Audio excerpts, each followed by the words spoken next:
kuti uya ndichiri kurangarira mumwe musi so shwava kavaro kuti gwachi bhakira nobva kuti pasi sekundobva wanzi dzvi asi vangu vakajamba obva vamuatwa zvikanzi chimambo sekunokumbozama kuramba zvikanzi chimambo vanzi dzvi zvikanzi mambo akadzvanyiwa vari kumasi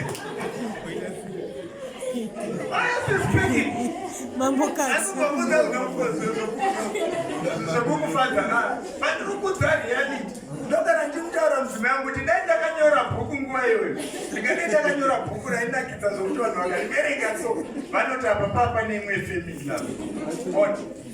vapedza kuvadzipa kudaro vachingonoti tsukudunu vobva vati sipidi vakanhanga nomunda somudatizvati handa kuzorohwa manje sekuru zvikanzi koleji yakuno muzukuru vaniti koleji tapinda mazvikanzi nhasi torara tiri tu muno maapinde muno uya nokutora zinkoma ravo rinenge zidhiramwiri tavhara taisa chihodoboti kanzi amumurari omba imomo vamwe ningiri pandomba imomo akuvatike onawo taipe mukadzi yakadai mambo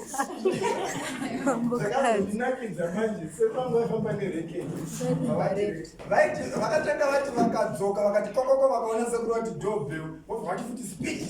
sekuru kuti vachimanya vamai kune chishiri chinonzi nyenganyenga yavanera shiri zikanzi nyenganyenga haundibate ini vakusekwana mainadhiyawo nyenganyenga haundibate hauvate nhasi imomo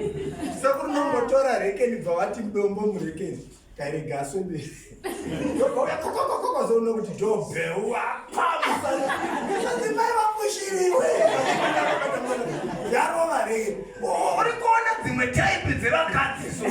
kudza taipi yafuya vangu still alive izvozvo and I'm speaking taipi dzevamwe vakadzi kana ndudzowo sekuru vangu vangaita soro rokuti ndaona magwavha akakura kwanyadzikarendivigirewo muhambo avawena vazvandavigira munhu anondirova wives submit